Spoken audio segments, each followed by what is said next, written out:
Bonjour YouTube et bienvenue sur ma chaîne.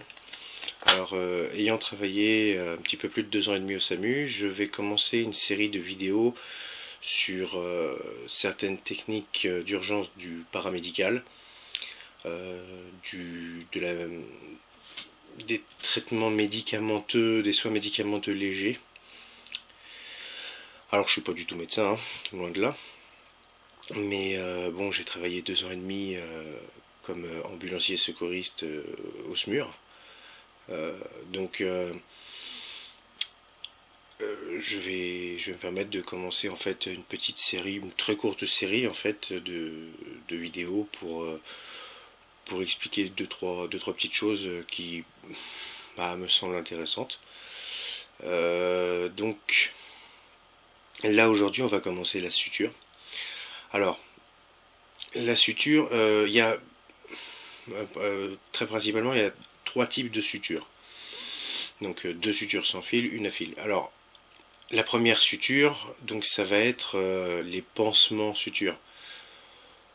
Bon, alors c'est bien pour de la bobologie, c'est vraiment du léger, c'est bien d'en avoir, mais ça reste relativement rudimentaire, hein. Donc c'est vraiment du provisoire. Enfin, c'est moi en tout cas, pour ma part, c'est vraiment pas ce que je préfère. Euh, on va avoir donc la suture fil, bon la suture classique, hein, donc ce qu'il y a de mieux. Hein, donc c'est basiquement de la couture. Hein. Donc la deuxième partie de ma vidéo, ça va être un tuto. Je vais vous montrer deux points de suture, deux types de points de suture, qui sont ces deux-là couvrent l'ensemble des besoins qu'on peut avoir en matière de suture, sachant qu'on n'est pas des chirurgiens, hein, que on va pas vous demander de faire des opérations ou des choses comme ça, on en est incapable. Donc pour les sutures qu'on peut réaliser soi-même, les deux points-là vont couvrir très largement nos besoins. Il existe une troisième solution, une troisième méthode, c'est la colle cyanoacrylate. Alors la colle cyanoacrylate, c'est tout le monde la connaît, c'est la glu qui est si superbe qu'elle peut coller quelqu'un au plafond. Hein, on connaît tous les petits tubes de glu. Et bien cette colle-là, c'est voilà, c'est génial. Donc c'est utilisé, la colle cyanoacrylate est encore utilisée aujourd'hui en médecine, mais elle a été utilisée pendant des années, notamment au Vietnam par exemple, hein, pour rafistoler les soldats sur le champ de bataille. Donc on a tous remarqué que cette colle, hein, cette fameuse colle, cette glu, euh, eh ben, s'il y a un truc qu'elle colle vraiment bien, c'est la peau, c'est les doigts. Donc c'est un moyen d'effectuer une suture temporaire hein, ou pas, d'accord.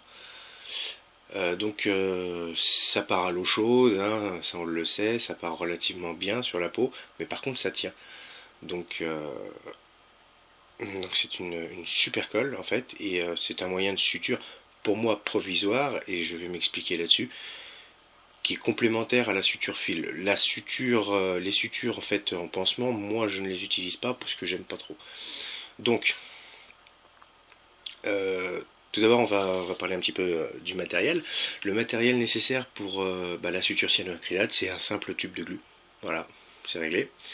Ensuite, pour la suture fil, ça n'a vraiment rien de compliqué. En fait, il vous faut une aiguille de suture. Hein. Alors une aiguille de suture, c'est une aiguille en U. Elle est quand même caractéristique, mais elle n'a rien d'exceptionnel. Euh, on peut éventuellement, si on n'en a pas, utiliser une aiguille à cuir qui va être plus épaisse. C'est d'ailleurs celle que j'utilise sur le tuto. J'ai utilisé une aiguille à cuir parce qu'elle est plus grosse et sur la vidéo ça rend mieux. Donc plus l'aiguille est petite, plus le point va être précis et moins ça va être douloureux. Mais on peut tout à fait utiliser d'autres aiguilles, voire même des aiguilles droites. C'est moins pratique, mais bon après si on a que ça peut faire le travail. Il faut du fil de suture. Alors le fil de suture, il y en a différents diamètres. Euh, Maintenant, si on n'a pas de fil de suture, on peut utiliser éventuellement des fils nylon de pêche. Hein.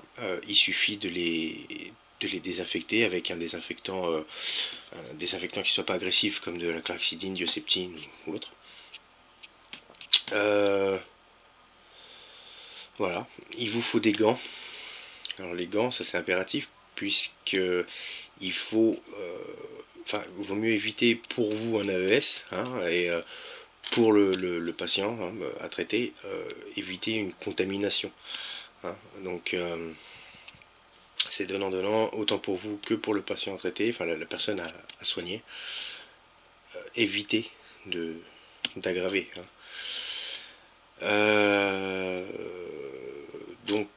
Voilà. Alors, pourquoi suturer une plaie? Tout simplement, en fait, l'idée de la suture, c'est tout simplement en fait que la peau a une ouverture, ça on le sait tous, et il suffit de remettre bord à bord, en fait, l'idée pour que ça se ressoude naturellement. Donc il faut que ça reste bord à bord, donc du coup la suture fait office un petit peu en fait de serre-joint en quelque sorte. Donc avant de suturer, faut savoir qu'il faut nettoyer la plaie. Parce que si c'est une blessure par exemple due à du bris de verre, vous allez avoir des éclats de verre donc dans la plaie, ça faut surtout pas les laisser bien évidemment. Si vous vous êtes croûté lamentablement et que vous vous êtes ouvert avec une branche par terre ou quoi, bon vous pouvez avoir des petits morceaux de bois, vous pouvez avoir du sable, de la terre, j'en sais rien, donc ça faut bien nettoyer. Hein, éviter la septicémie, ce serait dommage, ou la gangrène. Donc nettoyer avec du sérum phi, de la chlorex ou de la dioseptine, donc ou ce genre de choses, des trucs qui sont pas agressifs, hein, donc on va pas mettre de l'éther ou de l'alcool à 90 sur une plaie ouverte, parce que là vous allez entendre chanter. Et voilà, donc une fois que la plaie est nettoyée, on pratique la suture. Alors, pourquoi moi personnellement j'utilise et j'emporte ces deux types de sutures, donc la cyano et la suture fil? Pour une simple et bonne raison, c'est que comme je l'ai dit, il faut éviter faut bien nettoyer la plaie. Donc si je suis avec quelqu'un en forêt, mettons, que cette personne se blesse, cette personne a besoin d'une suture, je vais effectuer une suture en fait à la cyanoacrylate, donc nettoyer brièvement, hein, avec de la chlorex, avec hein, comme j'ai dit, du septine, biaseptine, ce genre de choses, enfin des désinfectants légers, hein, du mercryl, des trucs comme ça, et une fois que c'est bien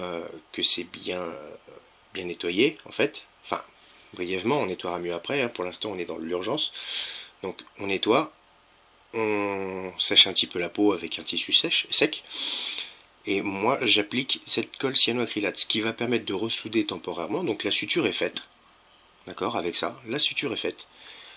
On peut emmener la personne aux urgences, et un médecin là va pratiquer une suture fil qui sera bien mieux faite, voilà, avec antibiotiques et tout ça.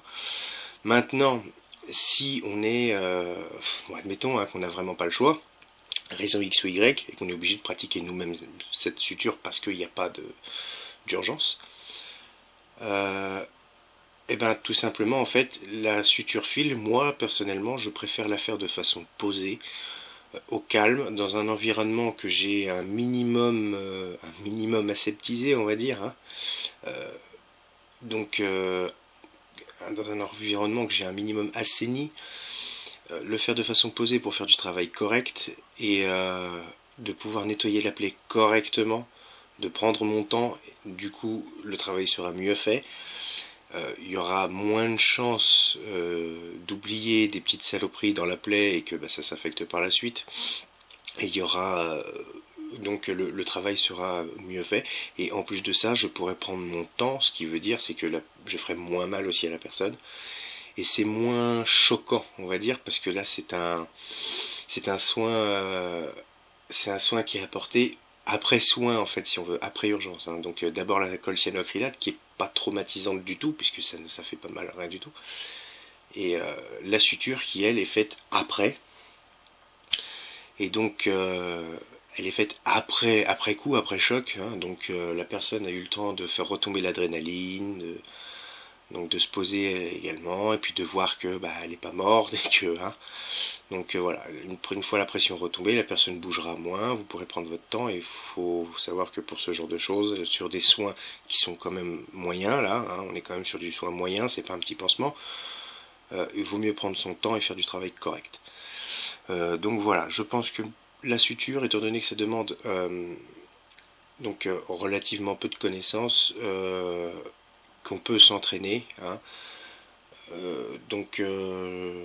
que le matériel demandé est vraiment pas cher et vraiment très peu cher, du fil, une aiguille, ça doit valoir dans les 3 euros, et que c'est à la portée de tout le monde, je pense que c'est un outil indispensable. Donc on met tous des trousses de soins, c'est super, ça je dis pas, mais il faut les compléter un petit peu. Et ça, c'est un outil complémentaire qui, pour moi, est indispensable. Dans la vie de tous les jours, comme en évacuation, comme dans le durable. Donc voilà, alors allez voir donc la partie 2 si ça vous intéresse. Là, il y a le tuto. Et voilà, en espérant que cette vidéo vous intéresse et surtout qu'elle ne vous serve jamais. Donc à de prochaine vidéo, ciao.